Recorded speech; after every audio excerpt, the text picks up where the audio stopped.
Welcome to The Remedy with Dr. Rani Whitfield, where medicine, music, literacy, and other hot topics meet. I'm your host, Dr. Rani, and today we're diving into one of the most talked about topics in medicine and popular culture, GLP-1 drugs like Ozempic, Wegovy, and Mounjaro. These medications are revolutionizing the treatment of type 2 diabetes and obesity, but have also created challenges with supply shortages, insurance gaps, and the rise of compounded alternatives. We'll also take a step back to reflect on how the obesity epidemic evolved and explore what we can learn from cultures like Japan, where obesity rates are far lower. Finally, we'll discuss a major driver of the obesity epidemic, ultra-processed foods. What are they? Why are they harmful? And what can we do to make healthier choices? So let's break it all down today: the science, the benefits, the risks, and lessons from history and abroad. GLP-1 receptor agonists were originally developed to manage type 2 diabetes by mimicking a hormone called glucagon-like peptide 1, which regulates blood sugar and stimulates insulin production in our bodies. Their ability to suppress appetite and promote weight loss made them a game changer in obesity management. Studies show GLP-1 drugs can help patients lose between 5% and 24% of their body weight, a breakthrough many call the biggest innovation in obesity treatment in decades. However, demand has exceeded supply, causing shortages of drugs like Wegovy, Ozempic, and Mounjaro. This has led to the rise of compounded GLP-1 drugs as alternatives. One major hurdle for GLP-1 medications is insurance coverage.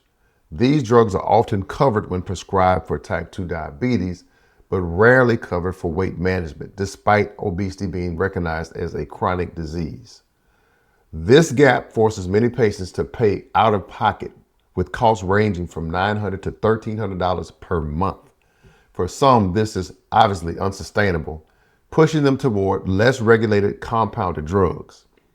Advocates argue that insurers need to recognize obesity as a medical condition and cover these medications more broadly. Until then, patients are left in a frustrating cycle of limited access. Let's take a moment to talk about ultra-processed food, a major contributor to the obesity epidemic. These are industrially manufactured products made from highly processed ingredients, often with little to no whole food content.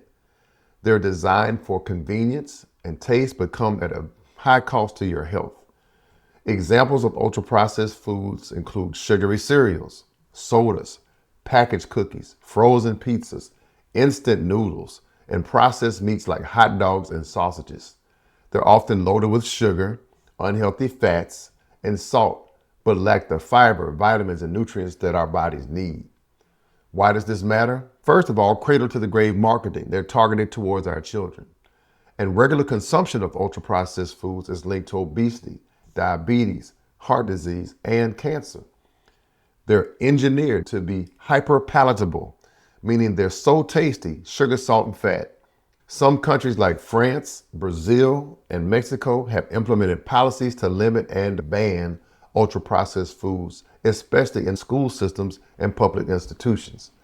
These nations recognize the connection between diet quality and public health, offering a model we can learn from. If we want to combat obesity, we need to prioritize whole, minimally processed foods, fresh fruits and vegetables, whole grains, lean proteins, and nuts. GLP-1 medications are powerful tools suppressing appetite and helping us lose weight, but they can't replace the need for a healthier food environment. Picture a beach in the 1960s. Families in modest swimsuits, kids running and playing, having a great time. Most adults appearing slim or average by today's standards.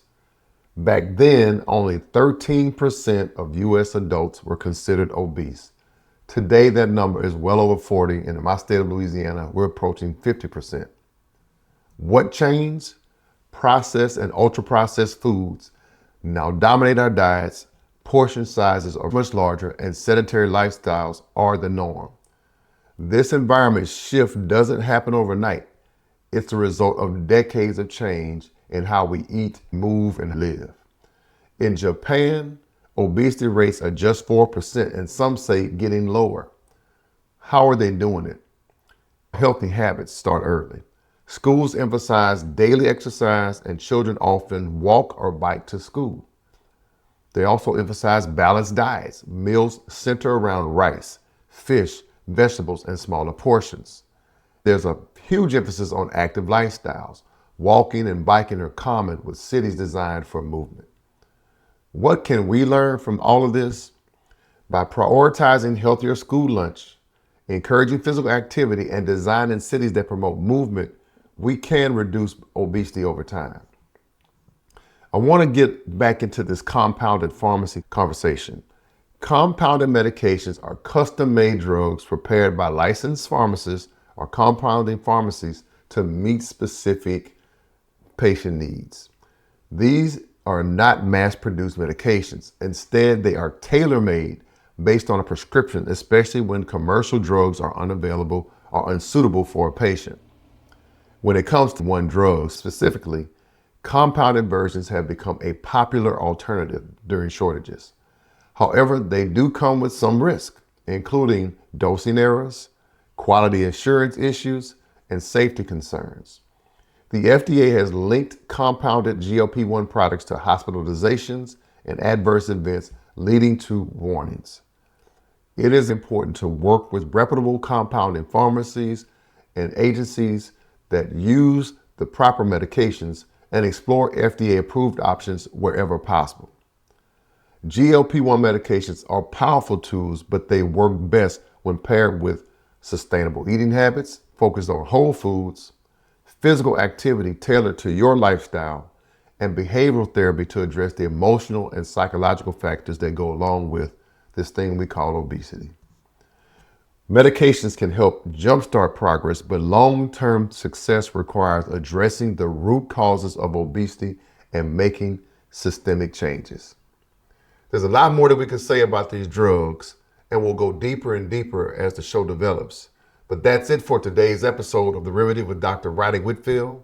GLP-1 drugs and ultra-processed foods are just a piece of a larger puzzle.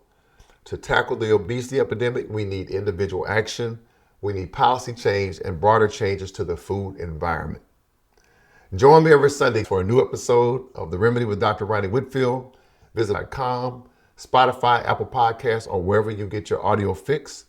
And remember, we are born looking like our parents, but we die looking like our decisions. Until next time, it's the hip hop doc. They call me H2D. Come on, y'all. Let's get hip hop healthy. Peace and blessings. I'm out. The content on The Remedy with Dr. Rani Whitfield is for informational purposes only and is not intended as medical advice. Always consult with your healthcare provider for personalized medical guidance. Dr. Rani Whitfield is a licensed family physician, but the information provided on this podcast should not replace professional medical consultation.